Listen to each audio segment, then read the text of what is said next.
Hoy quiero compartir un mensaje viendo el capítulo 20 del libro de los Hechos. Es un capítulo que me encanta, cercano a mi corazón, porque de eso se trata todo lo que hacemos como iglesia.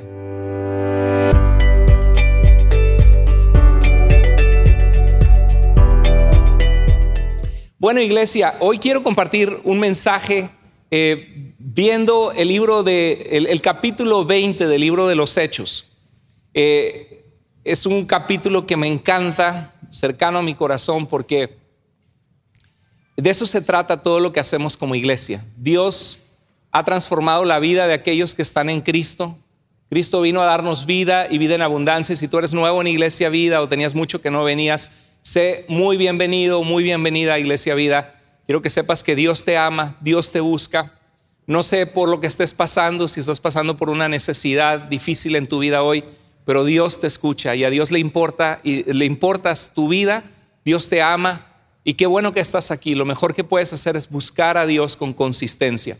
No solamente en medio de ahogándote en el problema, sino que cuando pase el problema continúes tomada de la mano de Dios. Porque no hay camino más hermoso y como cantábamos, no hay lugar más alto que estar a los pies de Cristo. Y este capítulo 20 del libro de los Hechos es un capítulo desgarrador, porque Pablo pasó 3 años con una iglesia que él fundó, que él plantó, que él amaba mucho, la iglesia de los Efesios, que tenemos una carta en la Biblia a los Efesios. Y Pablo, después de haber pasado 3 años con ellos, donde quiera que él viajaba, él había salido de Antioquía, una ciudad en Siria. Habían orado por él y lo habían enviado a un viaje misionero. Y después de estar con ellos, el Espíritu Santo le decía en diferentes ciudades de que él iba a ser llevado cautivo, que él iba a ser arrestado. Él sabía que él tenía que ir a Jerusalén a proclamar a Jesús, la capital de Judea. Él como judío, él había nacido en Tarso, en donde está ahora actualmente Turquía, una ciudad muy importante. Y había estudiado en Jerusalén bajo Gamaliel, un hombre muy importante en su tiempo. Y él va a despedirse de esta iglesia. Y Pablo les dice: yo sé que ustedes ya no van a ver mi rostro. El Espíritu Santo continuamente me dice que me esperan aflicciones. No sé lo que me espera, pero el Espíritu Santo me ha dicho, probablemente por revelación profética.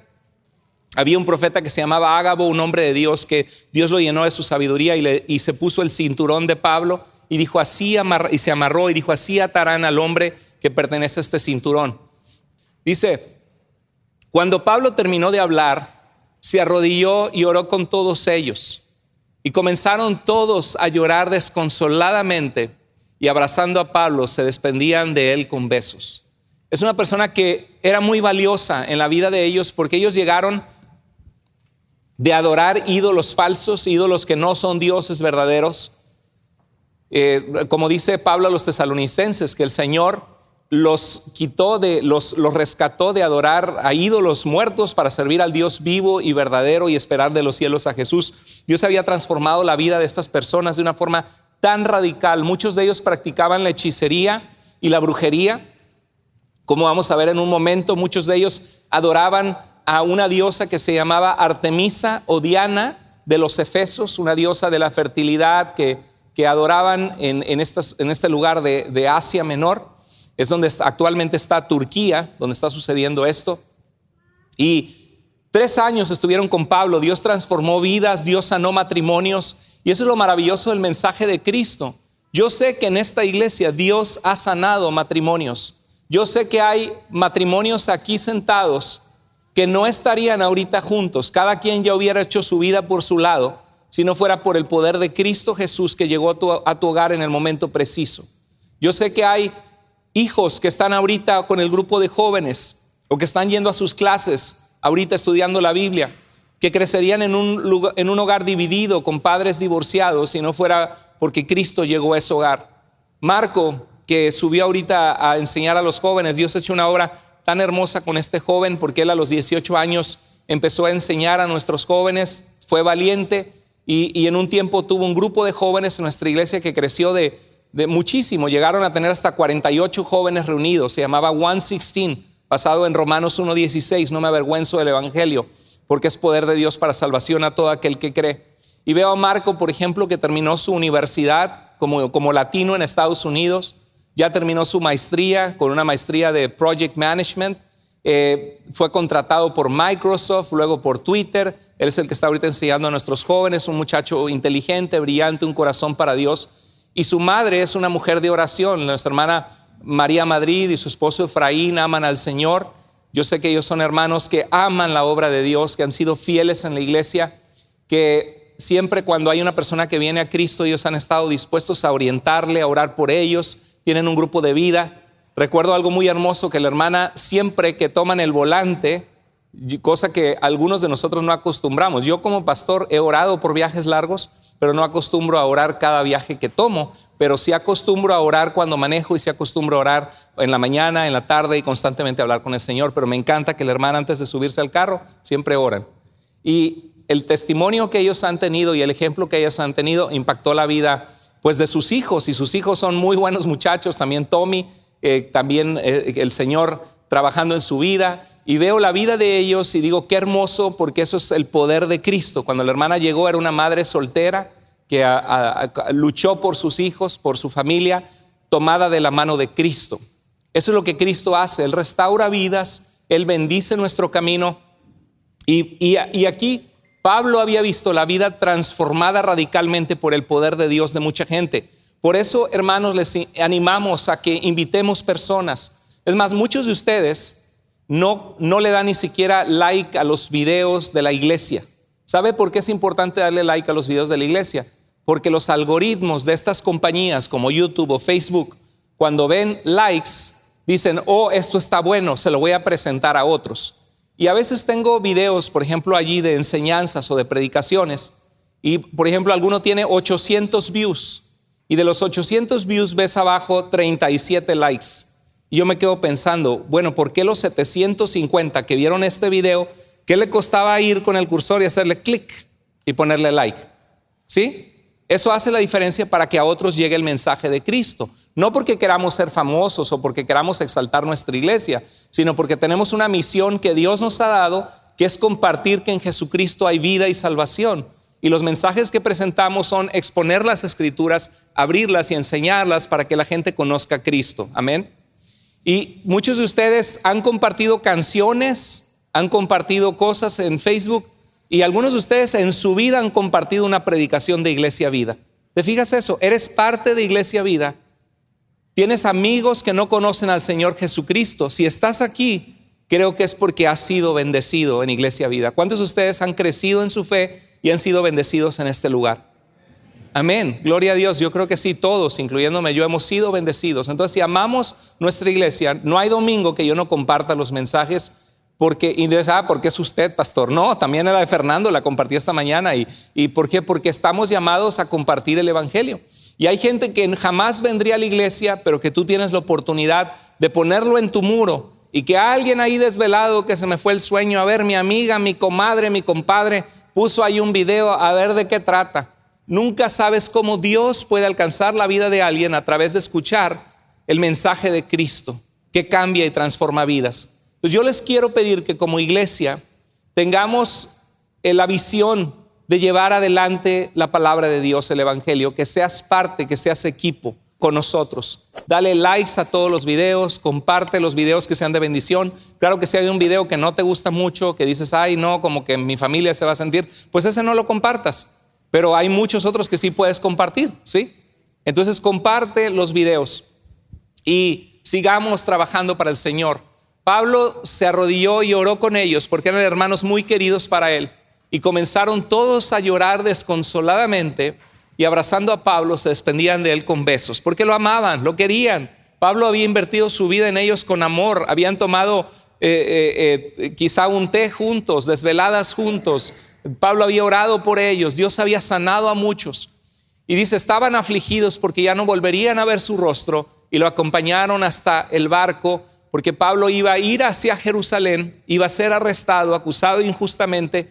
Lo iban a tener 2 años en Cesarea con un político corrupto que quería que le soltara dinero, a pesar de que Pablo era inocente. Pablo apeló al emperador romano César como ciudadano romano, iba a ser llevado cautivo a la ciudad de Roma. Desde allí él iba a escribir cartas a los filipenses y a los colosenses y a Filemón. Iba a escribir a los efesios, iba a escribir estas cartas desde la prisión años después. Y Pablo iba a pasar varios años en la cárcel injustamente y Pablo no los iba a volver a ver. Y finalmente algún día Pablo fue llevado a Roma en cadenas y muerto. Estaban afligidos. Y ahí vemos más o menos un mapa que pueden ver, no sé si lo pueden ver desde su lugar, pero pueden ver las ciudades donde Pablo fue cuando estaba predicando en esta ciudad de Troas. Eso es Turquía actualmente, Antioquía es Siria, allá abajo está Israel. Y estaba en Troas Pablo y vio una visión donde Dios le mostró un hombre de Macedonia, de la región de enfrente, en Grecia, que le decía: ven, necesitamos escuchar el mensaje, ven, necesitamos tu ayuda. Y Pablo sabía que Dios lo estaba enviando a esa región. Llevó el evangelio en Hechos 16 a los filipenses. Había una mujer endemoniada que supuestamente adivinaba el futuro, echaba las cartas, supongamos, y era una esclava que daba mucho dinero a sus amos. Y Pablo, cuando siempre venía atrás de ella y ese espíritu diabólico decía algo de ellos, Pablo se voltea y la deja libre. Y entonces los amos se enojan tanto contra Pablo que lo echan en la cárcel, y en la noche está con Silas cantando alabanzas a Dios, confiando en Dios. Y Dios hizo algo maravilloso. Dios lo sacó de la cárcel. El carcelero de Filipos se convierte a Cristo. Le dice: ¿qué debo hacer para ser salvo? Y le dice: cree en el Señor Jesucristo y serás salvo, ¿qué? Tú y toda tu casa. Y después Pablo se va a los tesalonicenses en Hechos 17. Los judíos le arman un alboroto porque Pablo llega a la sinagoga y muestra con las escrituras que Jesús es el Salvador, y no quieren saber, se tapan los oídos, lo quieren perseguir. Pablo tiene que huir de noche porque lo quieren linchar. Llevan a la persona con la que se estaba quedando en la casa, la llevan arrastrada ante las autoridades. Pablo llega allá a los de Berea, que eran de más noble corazón que los de Tesalónica. En el capítulo 18 lleva el evangelio a los corintios. En el capítulo 19 lleva el evangelio a Éfeso. Y estuvo allí 3 años en Éfeso. Y al final es donde nosotros vemos ahorita que hizo mandar llamar a los líderes. Ya en 3 años Dios había levantado pastores. ¿Qué pasaría si Iglesia Vida, si yo me mudo y yo ya no estoy con ustedes?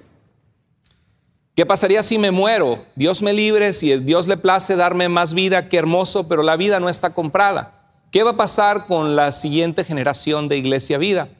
Dios necesita hombres y mujeres. Dios desea buscar hombres y mujeres dispuestos, y Dios quiere llamarte a ti, a que le sirvas, a que le ames, a que le conozcas, a que otros conozcan la gracia de Dios a través de ti. Se me hace maravilloso que en 3 años Dios había levantado ancianos en la iglesia. Y ancianos, no me refiero a viejitos arrugados, que todos vamos para allá, sino me refiero a gente que tenía liderazgo, que amaba a Dios, que había crecido en su fe, que había aprendido a orar por otros, a interceder por otros. Y déjame decirte que Dios quiere hacer eso con tu vida.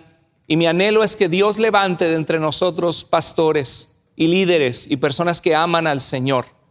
Y aquí les manda llamar, y aquí vemos algunas ruinas de Mileto, donde quizá por ahí Pablo caminó o se juntó con alguno de ellos.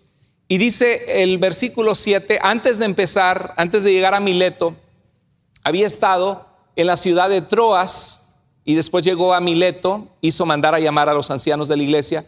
Pero ya quería comentar esto porque así comienza el capítulo diciendo: el primer día de la semana, cuando estábamos reunidos para partir el pan, Pablo les hablaba pensando salir al día siguiente, y prolongó su discurso hasta la medianoche. Así que no se preocupen, es temprano, si nos vamos hasta la medianoche, amén, ¿verdad?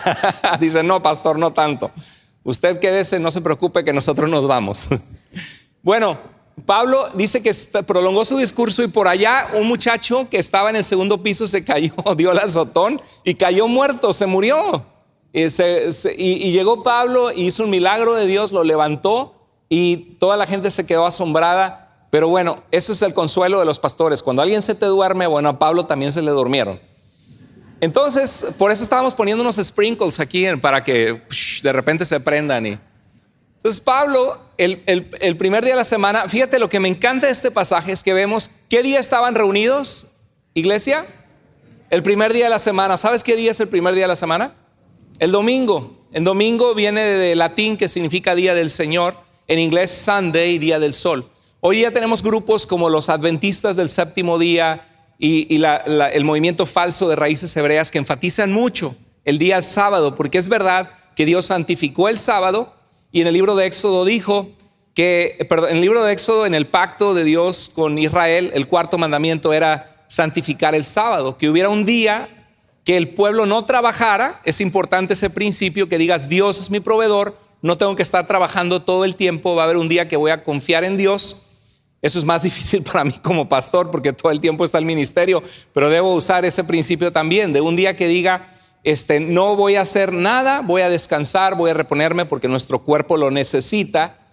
Y como cristianos decimos, Señor, ¿por qué no lo hacemos el sábado? Y hay gente que te va a pelear ese punto y te va a decir, en tu iglesia te han enseñado mal. Mira lo que dice la palabra de Dios y el profeta Isaías, que si retraes tu pie de no usarlo en el día de reposo y llamares al día de reposo santo y te deleitares en él, dice, pues sí es cierto, ahí están los 10 mandamientos, es el único mandamiento que no obedecemos. ¿Qué onda? ¿Qué nos pasó a los cristianos?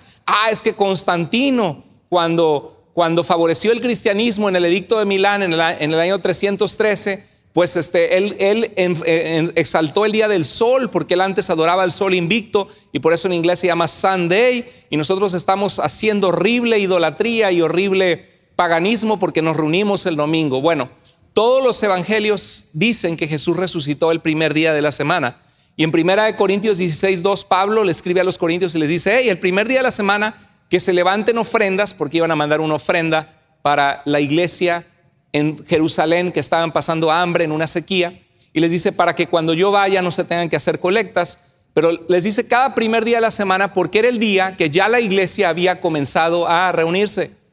Y hay gente de esta corriente del sábado que dice, no, pero es que nunca dice en la Biblia que Dios cambió el domingo por el sábado. Es verdad que no lo dice explícitamente, pero lo que sí vemos es evidencia que Jesús resucitó el primer día y que la iglesia ya se reunía el primer día de la semana, y lo vemos después en los primeros cristianos que escribieron, que empezaron a conmemorar el primer día en honor a la resurrección de Cristo. Y lo que sí vemos es que no hay un solo mandato en todo el Nuevo Testamento que nos diga que tenemos que guardar el sábado. No hay uno solo en todo el Nuevo Testamento. Y Colosenses 2:16 sí nos dice que nadie nos juzgue por no ser circuncidados, que era parte de la ley de Dios con Israel, y por no guardar el sábado. Entonces vemos aquí que estaba en el primer día de la semana. Otra cosa que veo, dice, cuando estábamos reunidos, ¿para qué? Dice, para partir el pan. En la Iglesia Católica Romana, la Eucaristía, como estuve enseñando, es muy importante porque malinterpretan Juan capítulo 6, versos 54 al 56, donde Jesús dice que el que come su carne y bebe su sangre tiene vida eterna. Entonces alguna gente dentro del catolicismo romano dice, solo el sacerdote de la Iglesia Católica tiene el poder de consagrar el pan para que nosotros podamos recibir a Cristo y tener vida eterna. El asunto es que Juan 6 está hablando de Cristo como el maná que el Padre envió para dar vida al mundo, y no está hablando de la Eucaristía, de la celebración de la Santa Cena. Y todo el capítulo hace alusión que comer su carne y beber su sangre es una referencia a creer en Él y en el sacrificio que Él haría entregando su carne y su sangre por nosotros en la cruz. Entonces es interesante porque todo el libro de Hechos no menciona, hay dos posiciones que nunca menciona la Eucaristía o la Cena del Señor. Si la Cena del Señor fuera ese sacramento que nos hace tener vida eterna, es un mandato de Jesús que debe ser tomado con solemnidad, analizando nuestra vida, que estemos caminando con Dios y que periódicamente la iglesia celebra para que recordemos que el Señor vino a dar su vida por nosotros y que continuamos recordando eso hasta que Él vuelva. Es solemne, pero no es un sacramento para darnos vida eterna. Y en el libro de los Hechos no vemos ese énfasis de la Eucaristía. Y si fueras esta una referencia a la Eucaristía, fíjate cómo Pablo dice, ¿nos reunimos para qué? Para partir el pan. Era una comida entre los cristianos que conmemoraban la última cena del Señor. Si es una referencia a la cena del Señor, esta cita, Pablo nunca dice que hay una transubstanciación ni que recibían a Cristo en el pan. Solamente lo menciona Lucas de lado y nos reunimos para partir el pan, punto. ¿Por qué? Porque todos participaban, era una cena. No era lo que hoy es la Eucaristía en la Iglesia Católica. Dice Hechos 20:17, desde Mileto mandó mensaje, ¿a dónde? A Éfeso. Y llamó a los ancianos de la iglesia y cuando vinieron les dijo, ustedes saben bien cómo he sido con ustedes todo el tiempo desde el primer día que estuve en Asia. ¿Cómo se necesita en nuestros tiempos pastores y líderes sanos? Si tú tienes el deseo de servir a Dios, sigue adelante con los ojos puestos en Jesús, capacítate. Tú puedes llegar hasta donde tú quieras. Si eres pasivo y nunca agarras tu Biblia, nunca lees, no te involucras en los grupos de vida, no has tomado los estudios de integración, pues siempre te vas a quedar donde estás. Pero si quieres que Dios te use, ¿cuántos de ustedes desean que Dios use su vida para dar esperanza y dar vida? Mira, mis padres no fueron pastores. Mi papá fue un muy sincero católico romano que estudió con jesuitas, con maristas, que algún tiempo de su vida quiso ser sacerdote. Mi mamá, una judía que ni siquiera creía en Jesús, y cuando le hablaron de Jesús dijo, no me interesa, yo tengo mi religión, yo soy judía, no quiero saber de su Biblia o de su Nuevo Testamento. Mi mamá tuvo un encuentro con Cristo, mi papá igual, y eso transformó sus vidas. Y yo le doy gracias a Dios por la vida de mis padres porque ellos eran ganadores de almas. Todas las iglesias en las que yo fui desde niño, conozco familias en esas iglesias, en cada una de esas iglesias, que mis padres ganaron para Cristo. ¿Y cómo los ganaron para Cristo? Conociéndolos en el restaurante, en el mercado sobre ruedas en Coatzacoalcos, Veracruz. Llegaban los camiones el sábado y ponían las verduras, la lechuga, las calabacitas, las zanahorias, las manzanas, y llegaba todo Coatzacoalcos a surtirse el sábado del mercado sobre ruedas. Y ahí conoció a mi mamá, a la madre de esta bella mujer que está al frente, mi esposa, y le empezó a platicar, hola, ¿cómo están? Qué lindo su hijo, qué bonito también el suyo. No es cierto, qué bonito. Y empezaron a platicar y le empezó a platicar del Señor, de Dios, de lo que Dios había hecho en su vida. Y se veían cada sábado otra vez y mi suegro le preguntaba, oye, ¿volviste a ver a esa señora que te habla muy bonito de Dios? Sí, ¿y qué te dijo? Y ya le soltaba toda la sopa, todo lo que le había platicado de Dios. Y de repente se enteró, oye, que no son católicos. Oh, no son católicos, ya no le hables a esa señora. No le hables, porque hay miedo, ¿no? Nos van a meter en una secta, te van a querer enredar.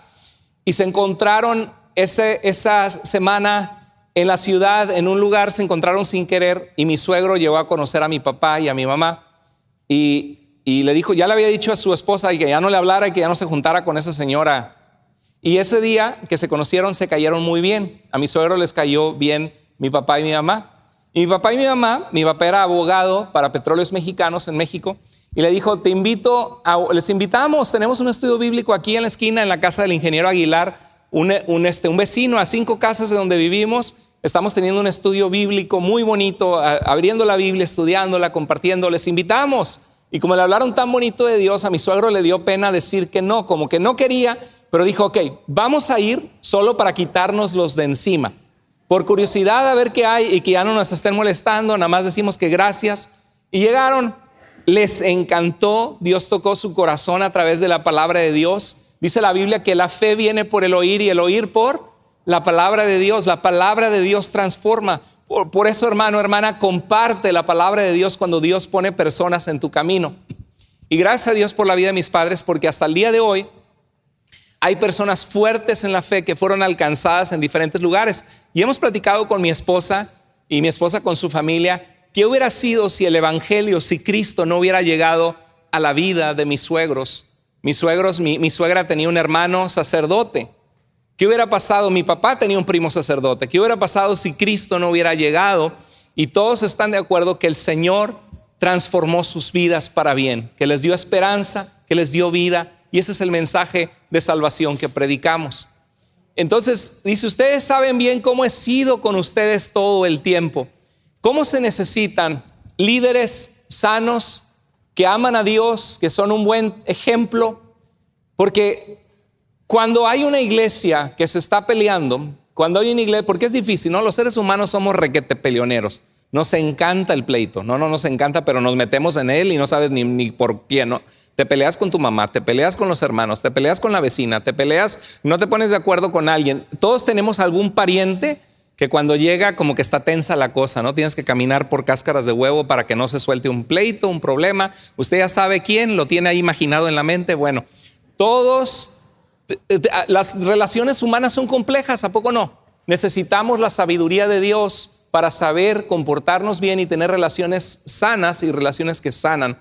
Pero lo cierto es que hay iglesias que hoy día se están peleando, se están dividiendo, no se ponen de acuerdo, o que tienen un líder que se llenó de sí mismo, de su ego, y está comportándose como un capataz en la iglesia, como si fuera dueño de la gente, tratando a la gente de forma grosera, de forma tensa, las relaciones. Y eso trae tanto daño al cuerpo de Cristo, y más cuando hay falsedad, cuando hay un líder que lucra con la fe, que está haciendo algo chueco, algo que no es correcto. Y cuando la gente se entera de eso, dice, no quiero saber nada de Dios. Me estaba platicando un amigo, mi amigo, el pastor Jorge Walters en Suiza, compartió en su post dice, conozco una persona grande de edad que cuando era un joven cayó en alcoholismo y en adicciones y recordó la fe que le hablaban de Jesús y desesperadamente en su vida él quería buscar a Dios. Y llegó a una iglesia humillado, dispuesto a rendirse a Dios, seguirle de ahora para siempre, dejar su alcoholismo, su drogadicción y ser abrazado por Dios. Y cuando entró a esta iglesia, le dijeron que no podía entrar y se tenía que salir porque tenía un arete en la nariz, una argolla en la nariz. Dice, esta persona hasta el día de hoy, eso era cuando era un jovencito, no se ha congregado y tiene desprecio hacia las iglesias de Dios. Tremendo, ¿no? En vez de cuando llega una persona así, pásale, qué bueno que estás aquí, joven, ¿de dónde vienes?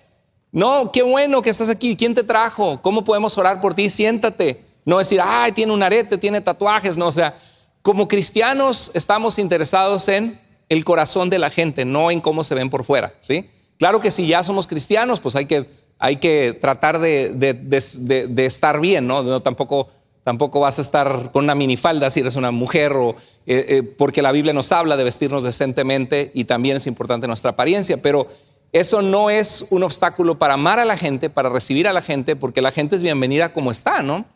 Y que Dios hable a cada quien como le quiera hablar. Pero es triste cuando una iglesia, que se supone que es un lugar de refugio, se vuelve un lugar donde la gente dice, no quiero saber más de Dios. ¿Por qué? Porque me recibieron mal, porque vi un mal ejemplo en un líder y porque yo no quiero saber nada y todas las iglesias son iguales y están llenas de hipócritas y falsedad. La verdad es que las iglesias están llenas de gente imperfecta, pero hay mucha gente linda dentro de las iglesias que el Señor ha tocado sus vidas, que el Señor... ¿Le han recibido con amor en Iglesia Vida a ustedes? ¿Para cuándo de ustedes ha sido una bendición esta iglesia? Amén, gloria a Dios por eso. Eso es lo que queremos, que seamos personas de paz, de amor hacia la gente.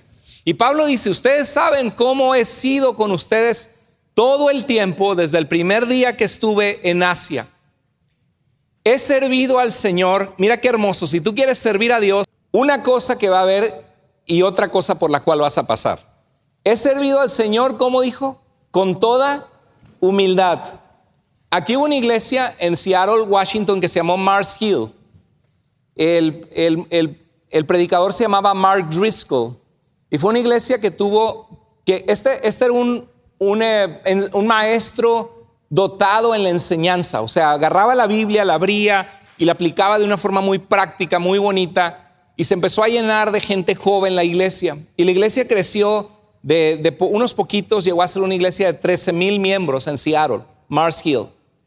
Pero a través de los años, mucha gente estaba feliz de ir a escuchar al pastor Mark Driscoll por qué bonito enseñaba. Pero a pasar de los años empezó a salir el escándalo de que Mark era muy grosero con la gente que trabajaba con él. Los trataba de una forma despectiva, cuando estaba estresado les hablaba mal y dejó mucha gente lastimada en el camino que de verdad quería servir a Dios y acercarse a Dios. Su ministerio colapsó y fue destruido y las 13,000 personas se fueron, se hicieron como 13 iglesias Yo conozco a uno de los pastores de una de las iglesias que son como 1000 miembros. ¿Y sabes por qué colapsó su ministerio?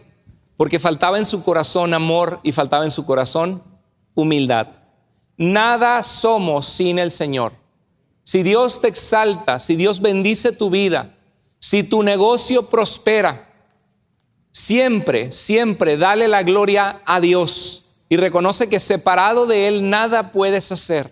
Nunca te jactes. Decía Pablo que lo que él se jactaba era en la cruz de Cristo y en sus necesidades y debilidades, porque le hacían dependientes de Dios. Tenemos que recordar que en esta vida estamos solamente de paso, que nadie es más valioso que otro, todos necesitamos al Señor, todos somos valiosos y Dios nos ama y nos busca. Y nunca dejes que te jactes y se te suba a la cabeza las cosas buenas que Dios hace a través de ti. Y eso es lo que Pablo hacía. Dice, he servido al Señor, ¿cómo? Con toda humildad. ¿Y qué más? He servido al Señor con lágrimas. En el ministerio va a haber dolor. Si tú sirves a Dios, va a haber gente que te va a rechazar. Va a haber gente que te dice, cállate la boca. Va a haber gente que te dice, ya empezaste con tu religión. O el aleluyita o hasta pastor te van a decir si eres insistente. Creo que a mi esposa en la graduación de su escuela, por ahí alguien la dibujó de monja. ¿Por qué? Porque veía que era una persona que buscaba a Dios y que deseaba en su corazón apartarse de ciertas cosas, de ciertas fiestas, para agradar a Dios en su vida. Va a haber gente que te va a criticar, no te preocupes por eso. Jesús dijo, bienaventurado eres cuando por mi causa digan toda clase de mal contra ustedes mintiendo y los insulten. Dale gracias a Dios que no estamos en países donde hay persecución. ¿Qué más que se burlen de ti? De mí se han burlado también. En la preparatoria una vez hasta me cantaron alabaré delante de todos con aplausos y todo cuando venía bajando las escaleras. Y sí me dio pena. No creas que me sentí, oh, qué orgulloso que soy cristiano y que se están burlando de mí y que toda la escuela volteó porque estaban cantando alabaré cuando yo bajé. Claro que no, claro, me sentí avergonzado como joven. Era un jovencito de ¿qué? 15, 16 años quizá. La gente se va a burlar de ti, pero ¿sabes qué? La verdad es de que Dios bendice la vida de aquellos que le aman y cuida de su pueblo, de aquellos que le buscan con fidelidad y con integridad. Y puedo decir, bueno, puedo ver que Dios me dio una mujer hermosa, me casé con una mujer preciosa que es mi mejor amiga, Dios me ha dado hijos hermosos, ha bendecido nuestras vidas, y podría voltearme hacia atrás a los que se burlaban y decirle, muérete de envidia, ¿no? ¿Por qué? Porque Dios bendice la vida de los que son fieles a Él. Y sin embargo volteas a ver la vida de otros que no quisieron hacer espacio para Dios en sus vidas. Y de verdad vidas destrozadas por el pecado, por las adicciones, por relaciones rotas. ¿Por qué? Porque tomaban decisiones sin tomar en cuenta a Cristo en sus vidas. Entonces dice, servido al Señor con toda humildad, pero también con lágrimas. Hay dolor en el ministerio. Todos los pastores y los que sirven a Dios han sentido alguna vez la traición. O alguien que tú quisiste mucho, que invertiste tiempo discipulando, yendo a sus casas, que te reuniste con ellos para dar consejería, que oraste por ellos, los tuviste en tus oraciones, vienen a la iglesia y de repente dejan de venir. ¿Por qué? Porque alguien no los saludó, ¿no? O por lo que sea, o por una expectativa no cumplida, o de repente alguien está hablando mal de ti a tus espaldas, o hay pastores que han tenido personas que de repente caen bien con un grupo de personas y se llevan a 50 personas, 100 de la iglesia. ¿Cómo crees que le duele eso a un pastor que ha orado, que ha trabajado, que ha estado con la gente en sus momentos difíciles? Y hasta dicen, eres pastor, a ver, muéstrame tus heridas, mira esta, aquí, así como los guardaespaldas, ¿no? Esta, los soldados, esta fue en Afganistán, ¿no? Esta guerra, aquí me volé un dedo. Y los pastores igual, tienen sus heridas. Hay cosas hermosas en el pastorado, pero el pastorado es trabajar con gente. ¿Y cómo es la gente? La gente es gente. La gente es compleja. La gente es difícil. La gente es inmadura, ¿verdad que sí? Tenemos que dejar que Dios trabaje en nuestras vidas. Y los pastores también son gente. Y hay algunos que no se dejan moldear por Dios y que cuando les das el micrófono muy bien hablan aquí, pero abajo les falta amor y les falta humildad. Tenemos que ser moldeados por Cristo, porque Él viene a todos a transformarnos para que lleguemos a la altura del varón perfecto. Y se ha servido al Señor con toda humildad, con lágrimas. Va a haber gente que amas que va a partir con el Señor, que va a morir, con pruebas que vinieron sobre mí por causa de las intrigas de los judíos. Déjame decirte que si tú eres cristiano, vas a experimentar pruebas en tu vida. No es si las vas a experimentar, las vas a experimentar. Jesús dijo, en el mundo tendrán aflicción. ¿Qué es la aflicción? La angustia. Esas noches que dices, no puedo dormir porque no sé con qué voy a pagar, porque mi familia está peleada, porque mis hijos andan en malas compañías, no quieren ir a la iglesia, estoy preocupado por esto que está pasando, estoy viendo en mi vida que me estoy alejando de Dios y caí en este pecado tan vergonzoso. Y va a haber momentos en tu vida que vas a sufrir aflicciones. Dice, en el mundo tendrán aflicción. ¿Y cuál es el antídoto? Jesús decía, pero confíen en mí, en el Señor.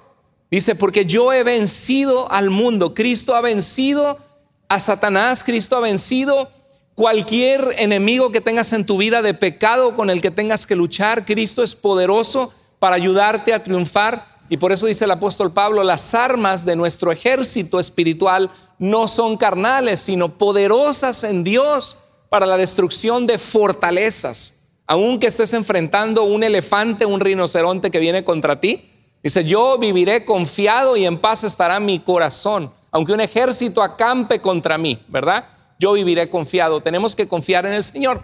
En la vida cristiana va a haber aflicciones, va a haber dificultades. En esta vida se viene a sufrir. Nacemos llorando y nos vamos llorando de este mundo. Generalmente así es. Pero maravilloso es Dios, que en Cristo nos ha dado vida eterna, para que todo aquel que en Él cree no se pierda, sino que tenga vida para siempre. Y Cristo dijo que Él vino a dar vida en abundancia.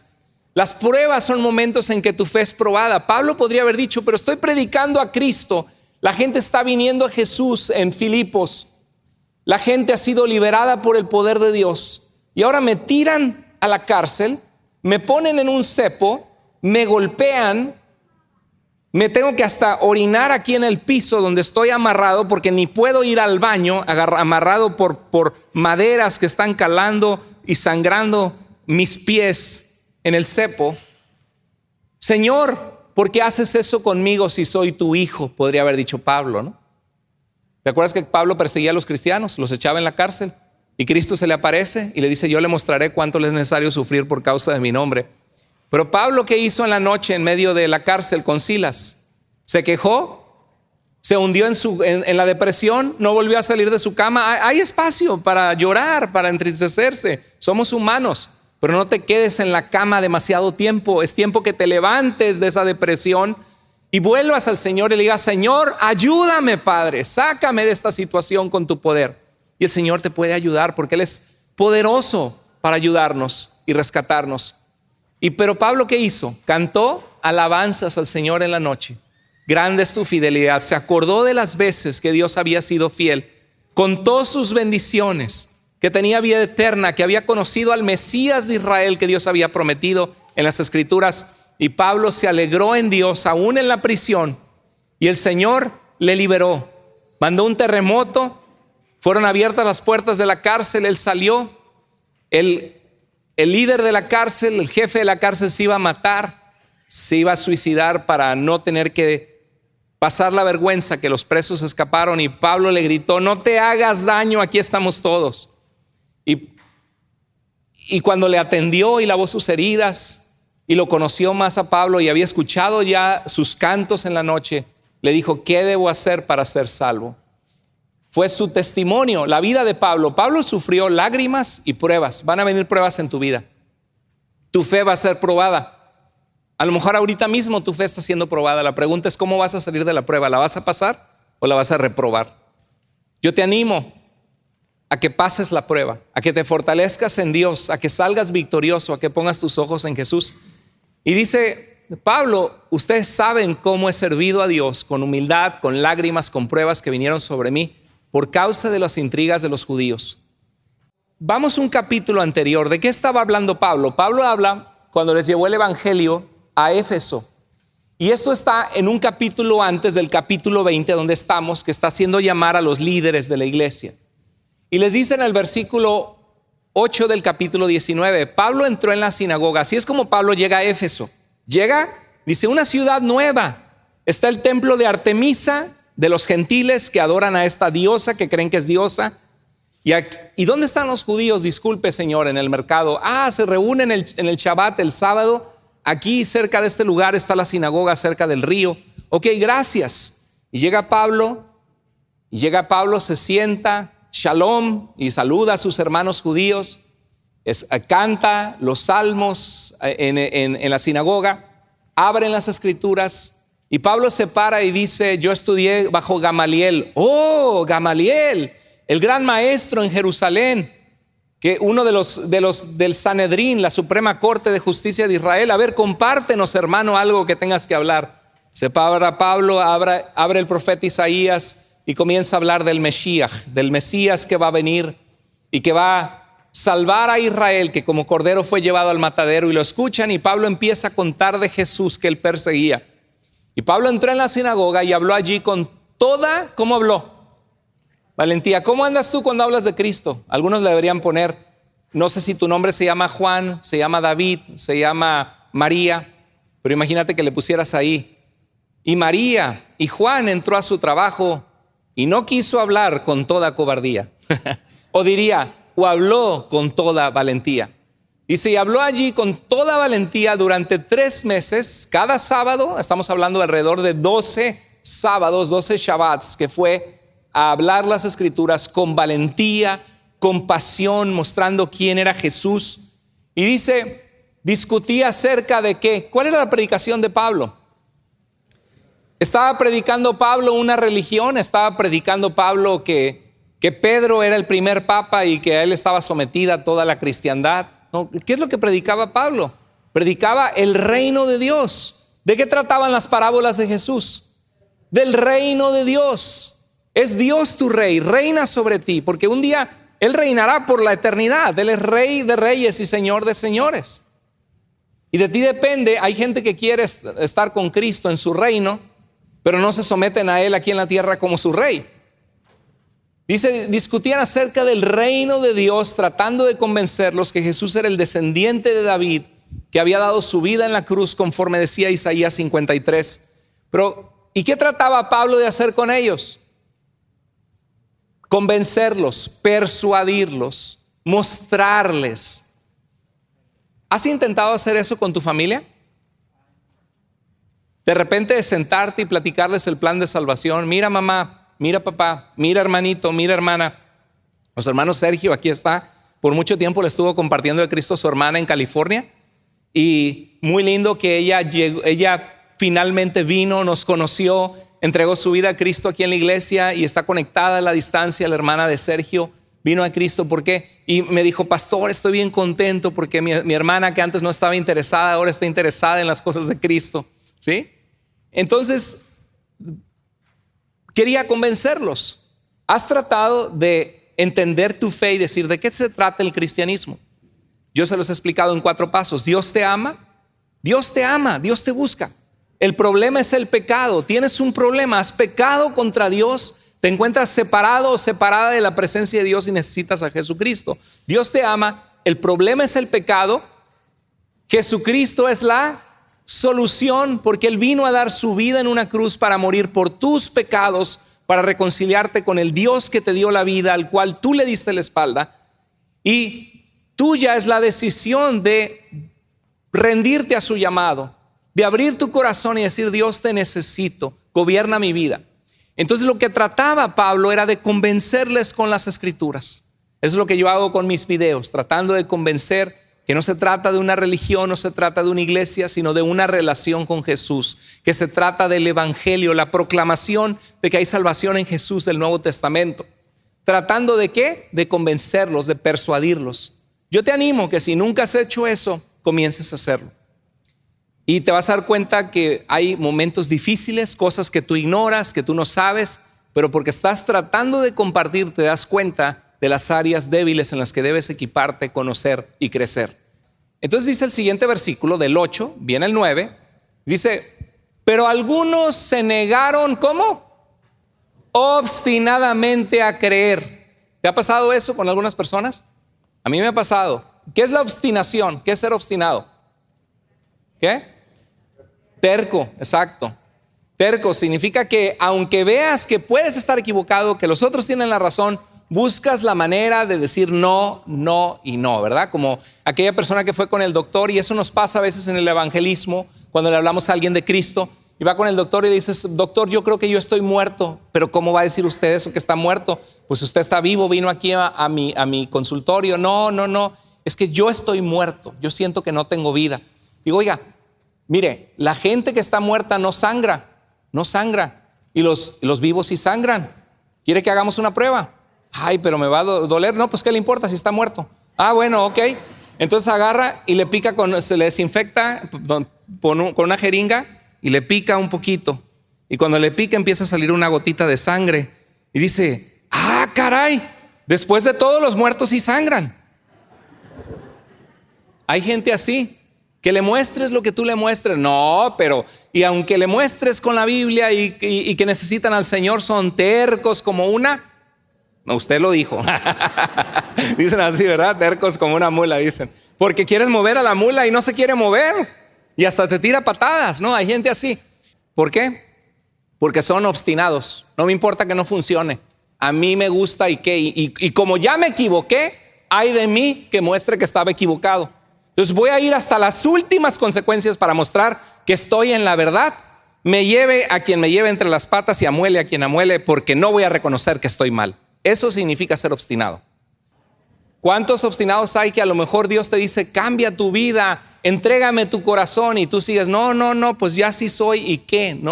No seamos obstinados. Dice, algunos se negaron obstinadamente a creer. Dice, y ante la congregación hablaban mal del camino de Cristo.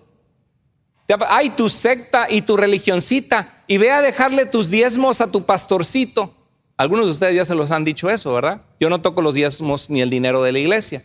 No tengo acceso a las cuentas bancarias a firmar cheques o a llegar al banco de la iglesia y que me den dinero. No, porque no es correcto, porque es algo que queremos tener un limpio testimonio delante de Dios. Mi esposo y yo ofrendamos, diezmamos, somos parte. Entonces, la realidad es que cuando hacemos el ministerio, algunos se van a negar obstinadamente a creer. Y dice que se formó un grupo que hablaban mal de la iglesia y Pablo se alejó de ellos. ¿Y qué hizo Pablo? Formó un grupo aparte con los discípulos y a diario debatía en la escuela de un hombre que se llamaba Tirano. No es que era un tirano, así se llamaba el nombre, Tirano. Y se reunía, aunque hay algunos también algunos esposos que también hacen honor a ese nombre, también algunas esposas que hacen honor a ese nombre. Y necesitamos ser quebrantados por el Señor y tener humildad en nuestro corazón, porque dijo Jesús, bienaventurados los pacificadores, porque ellos serán llamados, ¿qué? Hijos de Dios. Hermano, vamos a dejar aquí a medias esta plática de Hechos capítulo 20 y vamos a continuar la siguiente semana. No te desconectes, ven la siguiente semana, porque es un tema muy hermoso de ver cómo Pablo hace llamar a estos ancianos y líderes de la iglesia y derrama su corazón delante de ellos y les advierte de peligros en la iglesia, de peligros en la vida cristiana, y cómo él les encomienda a Dios y a la palabra de su gracia para que sigan adelante, aun cuando van a llorar la pérdida de Pablo, aun cuando van a enfrentar problemas y situaciones difíciles. En tu vida cristiana vas a enfrentar problemas y situaciones difíciles. Pero en conclusión de lo que hoy vimos, servimos a un Dios que es bueno, un Dios que es fiel, un Dios que sana vidas, que transforma vidas, que cuando Cristo llega a tu vida hay un antes y hay un después. Y es tiempo de despertarnos del sueño, porque a veces somos cristianos nada más de religiosos, de venir a la iglesia, y es tiempo de abrir la Biblia en la casa, de tener comunión con Dios, abrir nuestro corazón, derramar nuestro corazón ante el Padre y decirle, Dios, yo quiero amarte, quiero conocerte, quiero que me ayudes a sobrepasar las pruebas, las lágrimas. Y Señor, quiero usar mi vida para servirte y conocerte. Yo quiero, Señor, vivir una vida así como el apóstol Pablo, entregada a ti. Pablo enfrentó obstáculos, enfrentó lágrimas y no se dejó desanimar a pesar de que fue muy difícil con estas personas obstinadas. Y vamos a ver la siguiente semana cómo se enfrentó a gente idólatra que le armó una multitud y que querían lincharlo, porque creían que estaba apartando a la gente de la grande Diana de los Efesos, de Artemisa, de esta diosa pagana. Pero hay que seguir con los ojos en Jesús. Pablo, ¿qué hizo? Vio con quienes creyeron, se juntó con ellos, y eso es lo que tenemos que hacer. Cuando Jesús envió a los discípulos a predicar el evangelio, les dijo, buscan una persona de paz, una persona digna, y el que no los reciba, sacudan los pies y vayan a otro lugar. Yo te quiero animar que veas en tu vida quién está abierto al evangelio, quién es una persona de paz, que puedas orar por esa persona, animarla, invitarla a la iglesia, traerla, pasar por esa persona y empezar a orar intencionalmente que Dios te use, así como mis papás fueron usados en la vida de mis suegros y toda una familia está rendida al Señor, toda una familia conociendo a Cristo, solo porque hubo una pareja obediente a Dios de compartir la fe. Dios quiere usar tu vida también. Va a haber desánimos, va a haber lágrimas, va a haber pruebas. No sé cómo viniste hoy, pero estoy seguro que Dios alguna semilla dejó en tu corazón, algún mensaje de lo que hoy vimos. Si vienes cargado, cargada con el Señor, inclina tu rostro ahí en tu lugar. Vamos a orar a Dios, pedirle a Dios que Él nos ayude, que sane nuestro corazón, que nos dé la fortaleza para enfrentar las pruebas de la vida. Dios te llama a tener un corazón dispuesto a que Dios obre en tu vida. Te llama a la comunión íntima con Él, que le conozcas, porque Él te ama y te busca. Y si tú estás pasando como Pablo pasó, por lágrimas y por pruebas, tienes que poner la vista en Jesús, así como Pablo la tenía, sabiendo que Dios tenía un propósito que cumplir en su vida, a pesar de las pruebas que estaba enfrentando. Querido hermano, hermana, Dios tiene un propósito para tu vida, a pesar de las pruebas que estés enfrentando. Pon los ojos en Jesús. Si tú estás aquí y casi nunca vienes y Dios te está diciendo que te busca, que te ama, que lo que estás enfrentando hay solución en el poder de Jesús. ¿Por qué no en tu lugar le dices a Dios, Dios, ayúdame, rindo mi corazón a ti? Si Dios habló a tu corazón de ser más intencional en el evangelismo, en invitar personas, en dar para la obra de Dios, en compartir los mensajes, en ser parte con la visión que Dios nos ha dado como iglesia, dile al Señor que te ayude a ser consistente, a ser fiel, ahí donde estás. Bendito Señor y Padre, te necesitamos con todo nuestro corazón. Gracias Dios, porque tú nos amas y estás presente en nuestras vidas y nunca nos dejas, tú eres fiel. A pesar de que nosotros muchas veces somos infieles, Señor. Haz tu obra en nosotros, en Iglesia Vida. Aquí estamos rendidos a ti, Señor, reconociendo que necesitamos tu presencia, que tú eres fiel, que tú cambias vidas y que tú puedes usar nuestra vida, Señor. Úsanos para tu gloria, Señor. Danos paz, danos convicción, danos fe, Señor, para servirte sin mirar atrás, yendo hacia adelante a tu propósito y voluntad. Gracias porque eres bueno y fiel. Te amamos con todo nuestro corazón. Estamos agradecidos contigo. En el nombre de Jesús. Amén.